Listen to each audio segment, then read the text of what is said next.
Okay, I'm here with Jenny Whitlock. She taught 4th grade at Fox Hollow Elementary and participated in the Read a Difference grant with UVU. And we're going to dive into some of her experiences with it in her classroom and how her students might have been influenced. What did you feel was the best method for you to show your love of reading to your students? Building my classroom library was one. I felt like when I had a lot of books available, they knew I loved reading. I feel like connecting with them and recommending books to them was a big part. I'd have my reluctant readers that maybe didn't know what to read or would, pick a different book every day, read a page and grab a new one. And I tried from what they were interested in and ask them about it and make recommendations and talk about what I remembered from the book, either if I read it as an adult or if I remembered it from a kid, or sometimes I would even recommend books that I hadn't read and like, so-and-so really liked this one. You tell me if you like it also. And so those were ways that I could show them that I loved reading and that the books weren't just for show, right? They were to be loved and enjoyed. So I feel like all those things are really important, understanding vocabulary and phonics and all that. But I also noticed that my kids that loved to read became better readers. And so I kept instructing them in all those things and teaching them the skills they needed. But the more I could get them to love to read and want to read and read at home, and the better readers they became. And I saw some low readers, I'm sure with some of my direct instruction, but also paired with just reading way more than they ever had, really grew in their reading abilities, which was really great to see. In regards to your instruction and some of the changes that you and your team maybe implemented or activities, can you describe some of the activities that really manifested to you that love of reading in your students? It was evident and you could not ignore. Yeah. One of them, I actually solicited, I think I put together an Amazon wish list, and I had friends from my past, like high school or people that I knew, that actually helped purchase some new books for our classroom. And it was around Christmas time, so I wrapped them up and we opened one a day, and they were like more excited for that moment of the day than anything else.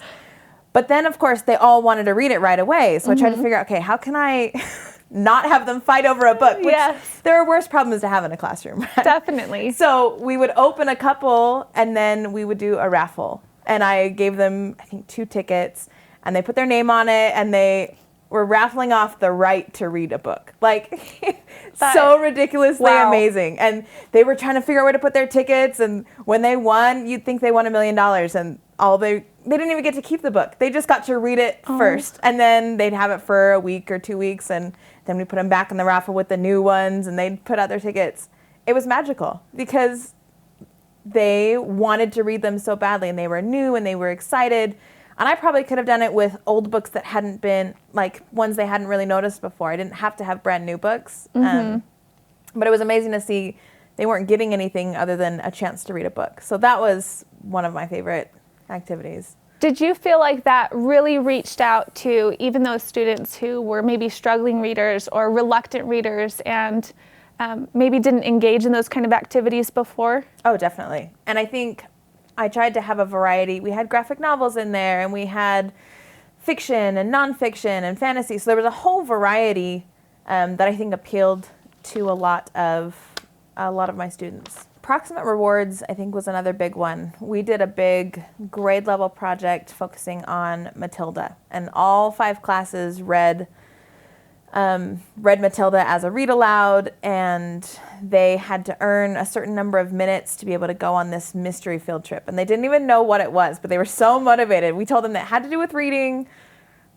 and maybe a couple other super minimal details. And they were in a competition, and they didn't have to win the competition to go, but they were very motivated to seeing, oh, Miss Perrier's class read this many minutes. We've got to read more.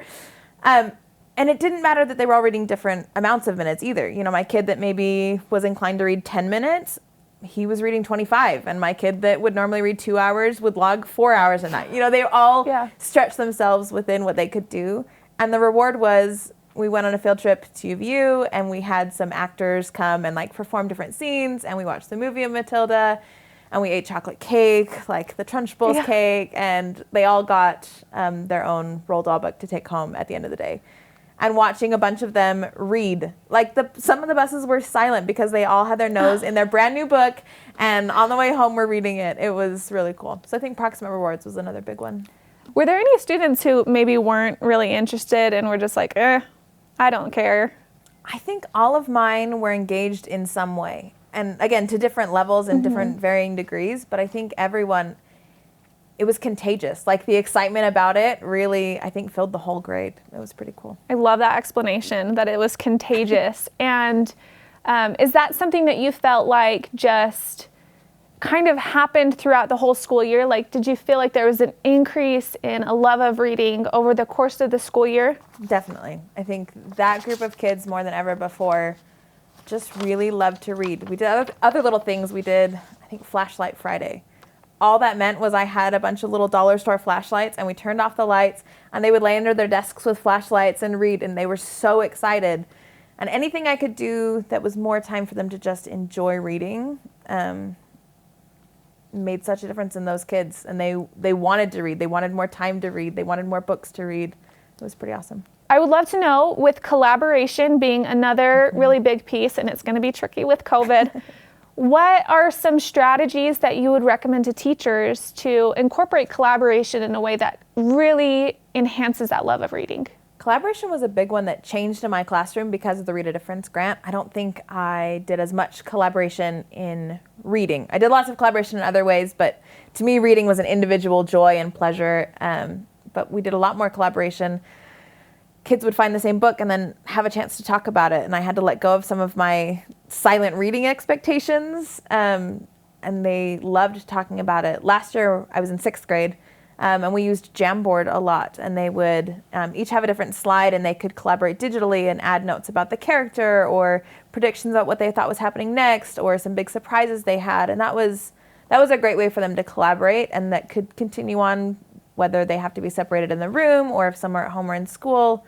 I think there's lots of tools that can still be used to let them collaborate and talk about a book, because there's power in reading a same book as your peers. I'm in a book club, and I love to talk and find insights that somebody else had that I didn't have, or get clarification on something that was confusing to me, and giving them that same real opportunity, I think, makes a big difference for them. I think there were so many little things that I could do. In education, we get bombarded sometimes with massive changes. And everything about doing the Read a Difference grant was making small tweaks or making a different focus on what we were doing. Also celebrating things that we might have already been doing and just polishing those, if you will. And so I think doing those little tweaks really made massive differences. And when I saw those kids later, they still would come back and borrow books and talk about things. And I think just realizing it's not a huge new program. In fact, it's kind of stripping away the programs down to what really matters about reading. And it's that love and enjoyment of reading, and how can we get kids there. Some kids are already naturally there, and others need a little push and need help. And I think those principles really make a big difference, especially for those kids who are more reluctant.